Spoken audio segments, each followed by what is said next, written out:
que están desmenuzados, que son contratos hechos por Orange Market o por alguna de las otras empresas de la Gürtel con alguna consellería. Los hay con 11 o 12 consellerías, donde han cogido un acto en concreto, se dedicaban fundamentalmente a montar actos públicos. Un acto en concreto y lo dividían en diferentes contratos para que ninguno sobrepasara la cifra de 12.000 euros. Si un contrato no sobrepasa la cifra de 12.000 euros, no hace falta sacarlo a concurso público.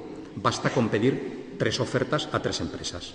Entonces, se pedían 3 ofertas, una de una empresa de Madrid, otra de una empresa de Sevilla y otra de una empresa de Valencia. Las 3 propiedad del mismo, de Correa, de la Gürtel. Este ha sido el mecanismo de funcionamiento. Pero claro, eso quiere decir que hay una responsabilidad difuminada entre muchos funcionarios de muchas consellerías que, siguiendo instrucciones de sus jefes políticos, se han prestado a hacer este tipo de cosas. Alguno lo pasará mal. Pero esto supone también excluir aparentemente de la responsabilidad penal al que toma las decisiones últimas. Porque el que toma las decisiones últimas no baja al nivel de firmar la adjudicación de un contrato. Eso lo hace como mucho un conseller, y por eso está como está la presidenta de las Cortes, porque sí que ha firmado ella la adjudicación de los contratos de los stand de Fitur de la Gürtel. Esta mañana yo hacía referencia al pago en 30 días del último de los stand de Fitur, cuando ya había estallado todo el caso, pero el responsable último dirá que él no ha adjudicado nada, como han dicho sus abogados ya en el procedimiento. Y este esquema de funcionamiento, este esquema de clúster, complica mucho la actuación de la justicia penal, porque el delito de cohecho es un delito de actividad, pero tiene un carácter de algún modo bilateral. Hay uno que propone o que paga y hay otro que se deja pagar o que recibe, ¿no? Claro, aquí cuando hay toda una confusión de que no hay un pago directo por una adjudicación directa, sino que hay pagos que además muchos eran en A y otros eran en B. Supongo que todos recordarán todo aquello que salía de pagos en Alicante o pagos en Barcelona, que era la jerga que utilizaban en sus papeles para decir lo que se pagaba en A y lo que se pagaba en B. Dificulta mucho la acción penal. Por eso, nosotros, cuando desde el primer momento en que nos personamos en la querella, que no fue cuando empezó el asunto, sino bastante más tarde, cuando el señor Camps dejó claro que solamente respondería en los juzgados, siempre dijimos, y ahora mantendremos cuando haya que formalizar esas documentaciones y esas querellas, que la figura delictiva es la figura de la asociación de delincuentes, de la asociación para delinquir, porque no hay cohecho concreto, una serie de cohechos concretos, hay malversaciones, hay prevaricaciones, hay blanqueo de capitales, hay delitos fiscales y hay una asociación clarísima montada para delinquir. Este es el Gürtel es el gran clúster de la corrupción en la Comunidad Valenciana, pero hay otros. ¿Por qué? Pues porque como este modelo de corrupción tiene mucho que ver con el mantenimiento del poder en las instituciones, de alguna manera, cada uno de los que ha detentado el poder en alguna institución ha querido crearse su Gürtel particular. Es verdad que el partido, el PP, les garantizaba a todos actos públicos, cobertura mediática, apoyo electoral a los candidatos de los pueblos, etcétera, etcétera. Pero bueno, por si acaso, cada uno ha querido montarse su particular Gürtel. Y desde luego se lo han querido montar aquellos que han querido mantener su propio poder político dentro del Partido Popular, singularmente en el caso de las diputaciones. Las diputaciones son instituciones especialmente discrecionales. No son, desde luego, yo no soy de los que consideran imprescindibles las diputaciones. A mí me parecen claramente prescindibles, porque son instituciones que no tienen ninguna obligación concreta en estos momentos. Antes mantenían los hospitales provinciales y tal, pero una vez que eso se unificó con el Servicio Valenciano de Salud ya no hay obligaciones concretas de las diputaciones y tienen mucha discrecionalidad a la hora de manejar los fondos. Pues el gürtel potente después de este otro que ha habido es el Brugal que ha pasado en la provincia de Alicante. Gira en torno al presidente de la Diputación de Alicante, a Joaquín Ripoll, en torno a la alcaldesa de Orihuela y en operaciones administrativas que tienen que ver con el plan zonal de residuos de la Vega Baja y con el contrato de recogida de basuras urbanas de la ciudad de Orihuela. También tiene las mismas características que este, es decir, una serie de personajes vinculados personalmente y desde mucho tiempo atrás con viajes, con regalos, con amistades, vinculados entre ellos durante mucho tiempo y que han servido para potenciar políticamente las posiciones de Ripoll en la provincia de Alicante, ojo, no solamente frente al PSOE, sino frente al propio poder de Camps en el PP de la Comunidad Valenciana. Yo no quiero detenerme describiendo estas cosas. Si alguno tiene la curiosidad de ver lo que teníamos en febrero cuando cerramos este tema y lo que hay en sumarios y tal, pues entra en la página de Socialistas Valencianos y lo ve. Sí que me importa destacar que si se han producido otros gürtels, yo creo que fundamentalmente, y si se ha producido también este esquema globalizado de funcionamiento, han sido por varias razones, ¿no? La primera, por la acción ejemplarizante de la propia Generalitat. Uno es ejemplar para lo bueno y para lo malo. Y claro, cuando en determinados niveles de poder político se ha visto que en la Generalitat se hacían una serie de cosas y les funcionaban, pues oye, a mi nivel, ¿por qué no voy a hacer yo lo mismo? Si a ellos les funciona. Acción ejemplarizante que ha dado frutos. En segundo lugar, ha habido una sensación de impunidad judicial muy clara desde hace muchos años. Es decir, aquí se anularon las grabaciones del caso Blasco, cuando Blasco fue cesado por Joan Lerma como conseller de la Generalitat Valenciana socialista.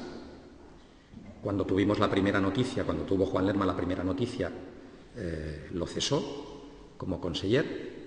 Se anularon y ahora está donde está, claro, y sigue haciendo lo que sigue haciendo. Y se anularon aquellas grabaciones y no pasó nada. Vino el caso Naseiro, se anularon las grabaciones y no pasó nada.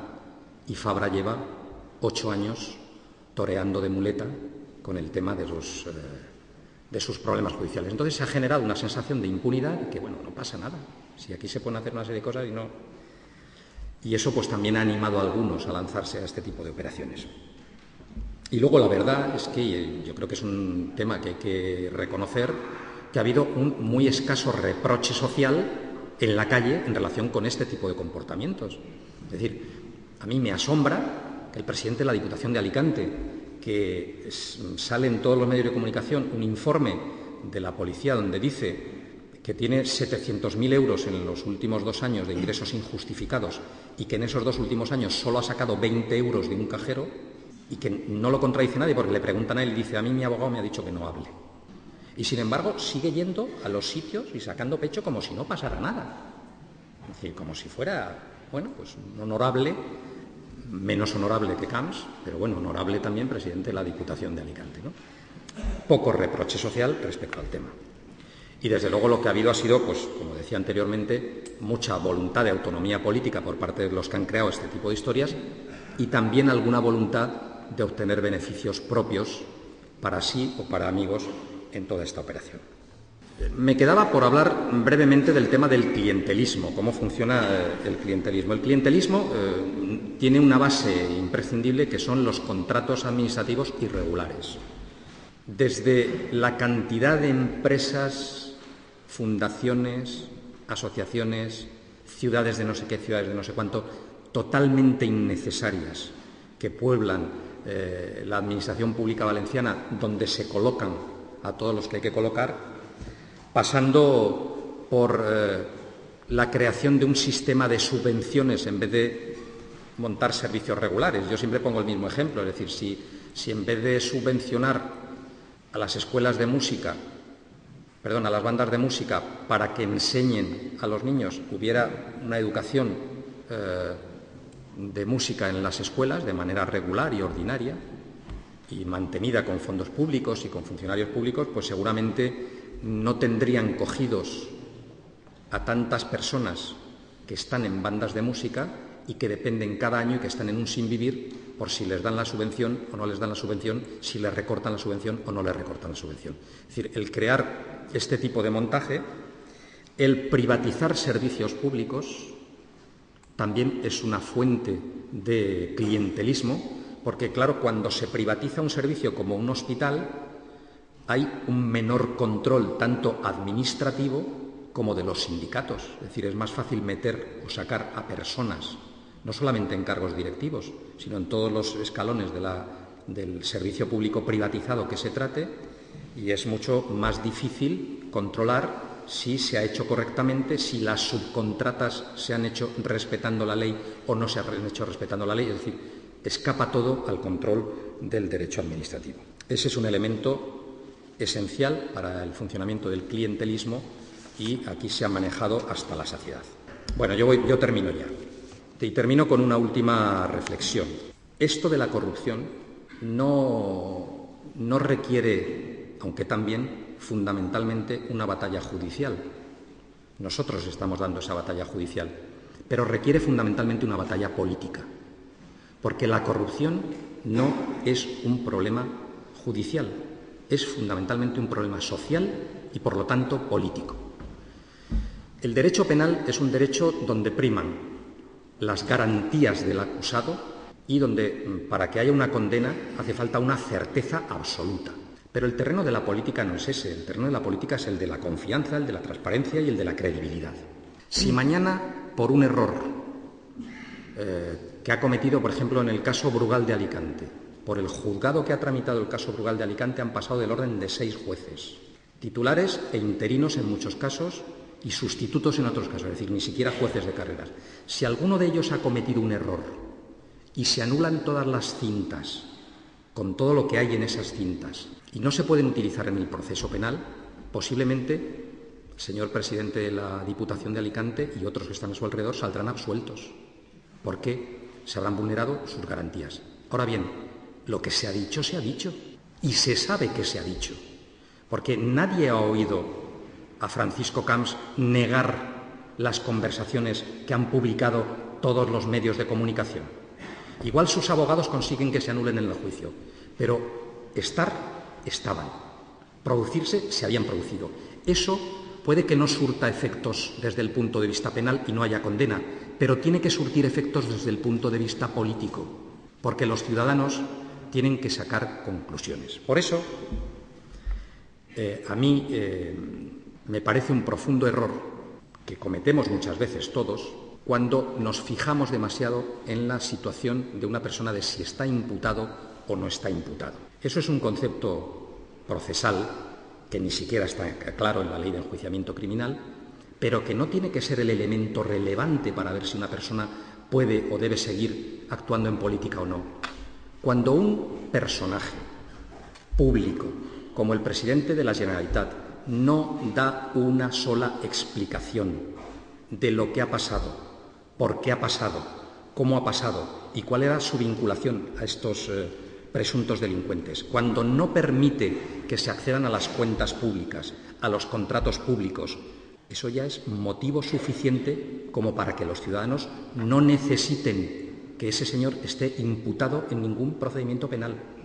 Hay que echarle de la vida pública por eso, porque no es posible mantener en la vida pública a gente que no da explicaciones. Esa es la clave de bóveda de todo el sistema político democrático.